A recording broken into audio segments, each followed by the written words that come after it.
Monster Melee! Death Knight versus Babao, Barlgura, Glabrezu. Rematch. Greetings, welcome to a new Monster Melee. Well, a new rematch, or maybe I should say round 2.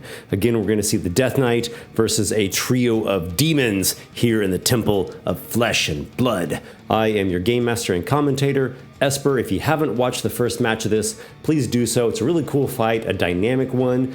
I did forget a few things, but that's how it goes when you play such a complex game as D&D. I'm putting the descriptions of the creatures here on the screen so you can see them. I'm not going to recap those again because I went through those in detail on the first video. So again, if you haven't watched the first one, check it out, then come back to round 2. So we find ourselves here in the Temple of Flesh and Blood. The Glabrezu is essentially the gang leader of the demons here. It has captured or corralled another one of these ape demons, another Barlgura. And it is holding sway over this simian fiend, which begins howling and jostling, getting all whipped up into a frenzy, wanting to sate its bloodlust on really any foe, any prey that it can find. And up here, the Babao is lavishing and luxuriating in this pool of fetid blood. And these demons just love spreading their corruption. And this place is a mockery of a divine sanctuary.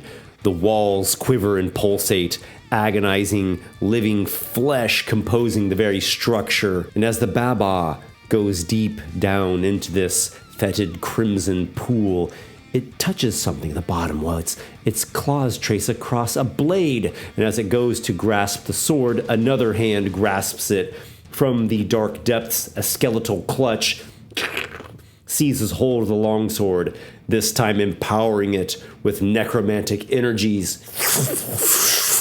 And as the thing begins to rise from the deep, the Babao frantically swims back over here and clambers up the steps. The Death Knight has returned, this undead anti-paladin, cursed to forever have this tormented fate, to ever struggle and suffer unless it is to atone for its past sins. Well, is that what is happening here? You tell me.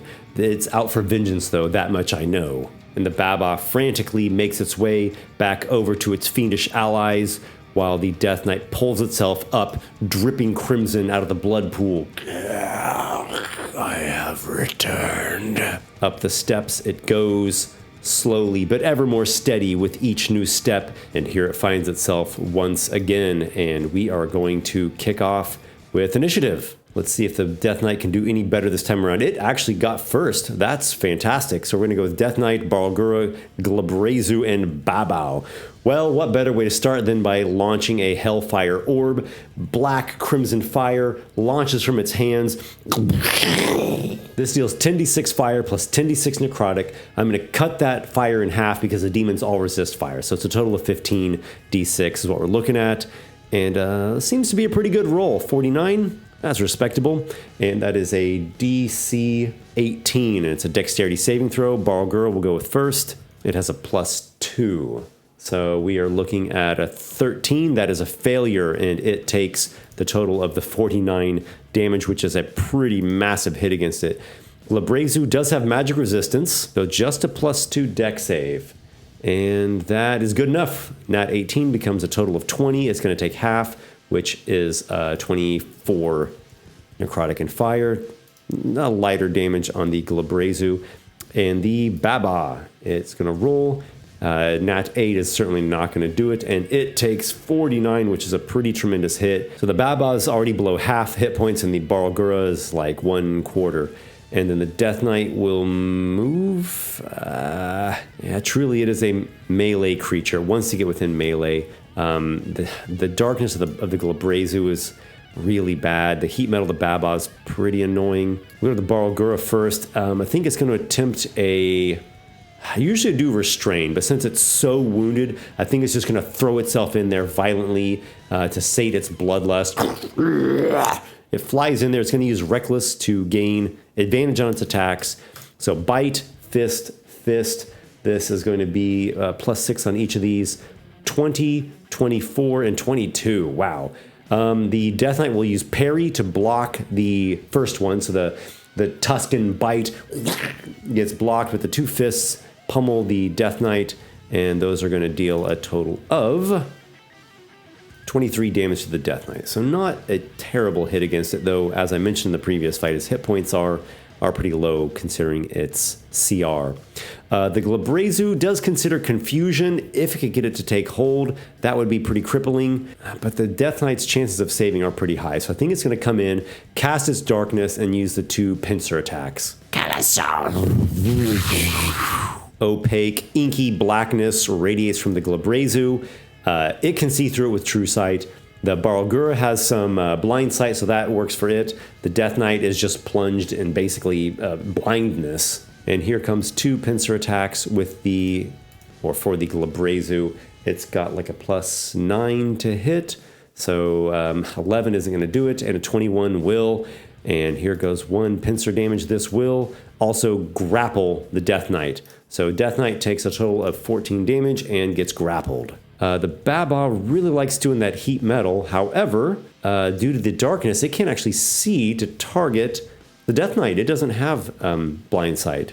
So the Baba will go over to there. It will ready a heat metal. So it's essentially already cast it, and it's concentrating, like holding it.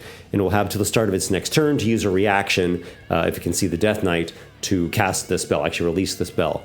Pretty interesting when a creature has an at-will leveled spell, and it doesn't really matter if you don't get to use it within that one round. So we go to the Death Knight's turn.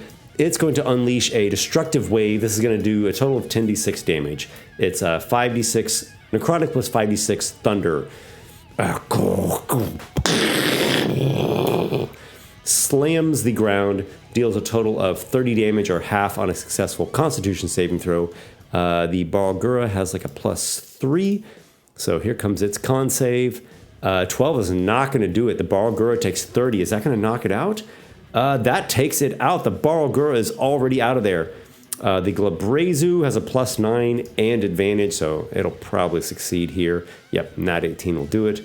Half damage is going to be 15 to the Glabrezu. It's still got a lot of hit points, and Baba, of course, is not within range. Also, there's no chance for the Glabrezu to, lose his concentration. Just not enough damage for that to be possible, considering he's got a +9 con save.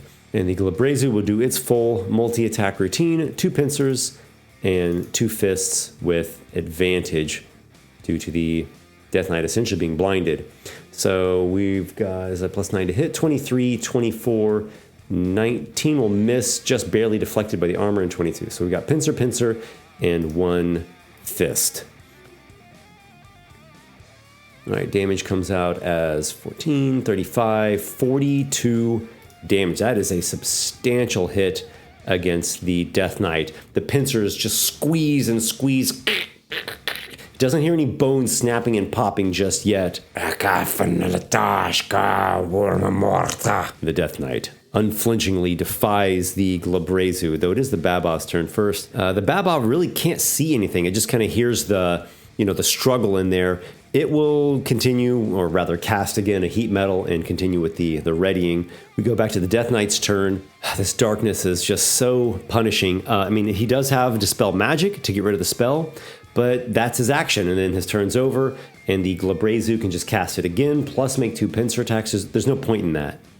So I think what he will do is he's going to actually upcast a magic weapon as a 4th level spell slot. That's going to give him a +2 enhancement on the longsword, and that's just a bonus action. My God. Also, that's going to help break through the damage resistance of the Glabrezu against, non-magical slashing. So here we go. He's got a +2 that's bringing him up to a +13 to hit with disadvantage. 3 longsword attacks for his full multi-attack. Well, and that one isn't going to do anything. Nat 12 will be fine. And nat 3, that makes us say that's just 1 under a hit. Oh gosh, he only hit 1 time. That really sucks. A total of 27 damage to the Glabrezu. That darkness is just killer, and I just really don't think the Death Knight has any good answer to that. We go to the Glabrezu's turn, and it's going to cast a Power Word Stun. and the Death Knight is just completely stunned out. And actually, the Glabrezu can still make 2 pincer attacks. Its multi-attack is just so fantastic. That also knocks off the concentration, so no magic weapon for the Death Knight anymore. Here we go, 2 pincer attacks with advantage. We're looking at a 13, nope, and a 22 will hit. 1 pincer damage is going to deal a total of 19 to the Death Knight, and I'd say it's below half its hit points now. I think the Babao is just going to continue with its readied heat metal. It's, I think, relying on the Glabrezu to handle the Death Knight, but should it fall, it's got that heat metal readied to, immediately start cooking the Death Knight. So we go to the Death Knight, it's stunned, can't do any actions on its turn. At the end of its turn, it is going to make con save with advantage, +5 on this, looking at a DC of 16. Nat 18 is certainly good, and it has freed its mind from the stun, and we go right back to the Glabrezu, probably for a full attack. Yes, the Glabrezu will do its full attack. So here we go, 2 pincers and 2 fists, got a +9 to hit.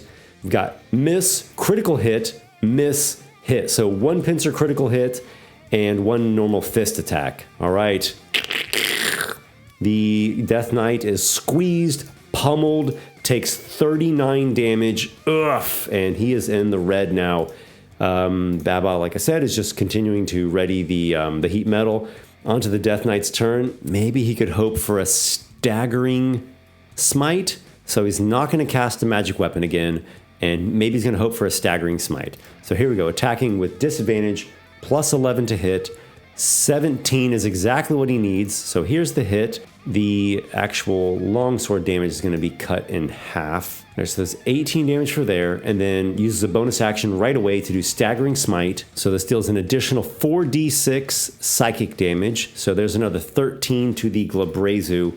And this is succeed on a wisdom save or be stunned for a round. Glabrezu has +7 wisdom save and advantage for the magic resistance. Nat 14 will make it a 21. It succeeds. Okay, second longsword attack, disadvantage. God, that would have been so cool to stun the Glabrezu there.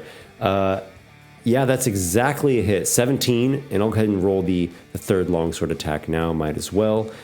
That'll do it. All right, so I'm going to split up the damage here. So here's the slashing, cut in half is 4, and then 4d8 of necrotic is going to be 13. So 17 total on the first hit, and then another 1d8 +5 slashing. There's 12, makes 6, plus another 4d8 of necrotic. Pretty good roll there. So 29 total that time, and it needs to make a DC 14 con save to maintain concentration on the darkness. Here we go, it's got a +9 on a con save, rolls a nat 20, so still has a darkness going. The Death Knight did quite a lot of damage there actually, so it's down to only 14 hit points. The Death Knight still has 43. It might survive this Glabrezu. A lot's going to come down to just what it rolls here on this turn. So full attack. Here's 2 pincers and 2 fist attacks. 27, 16, 28, and 26. So pincer, miss, fist, fist. Oh, this might get the Death Knight. What does it roll here? 20, 28, 38. The Death Knight is still alive, or I guess still animated. The Glabrezu is ordering the Babao to get in here, attack this thing, get into the darkness. And the Babao will blindly throw a spear. It has disadvantage here, just throwing where it's being commanded to. Double nat ones. It just has no clue. The spear sails wide, sticks into one of the flesh and walls. The thing quivers disgustingly. And the Death Knight has survived another round. Can he do another destructive wave? He's got it. He's got another destructive wave. Here he goes. 10d6. That's half thunder and half necrotic. 34. Con save. DC 18. We'll do the Babao first. It's got like a +2. It fails. Actually a +3, but whatever. Still a failure. 34 is actually going to slay the Babao. And Glabrezu just has 14 hit points. So no matter what it rolls, it is dead. I'll go ahead and roll it anyways, just for kicks. Nat 4 and a Nat 19. So it does save, but it takes 17 damage. And the destructive wave destroys the Glabrezu in the end. The Death Knight barely hangs in there with 5 hit points. No more. Wow, what a comeback. I thought the Death Knight was completely going to get roasted there. But tell me what you guys think. Should the Baba have just been hiding back there, readying that heat metal? I think that's probably what it would do. Hope you enjoyed this rematch. I really like the rematches. There's a bunch of others that I want to do rematches for, and those will probably come later this month or next month. And I look forward to seeing how those play out with some different tactics and different dice rolls and stuff. Thanks everyone for watching, and of course an extra special thank you from the bottom of my heart to everyone who is a supporter of mine over on Patreon. If you're not on my Patreon yet, check out the link down in the video description. There's free stuff, there's paid stuff, there's all kinds of RPG goodness on there to enhance your 5e games or whatever RPG that you like to play. Until next time everyone, may your adventures be many.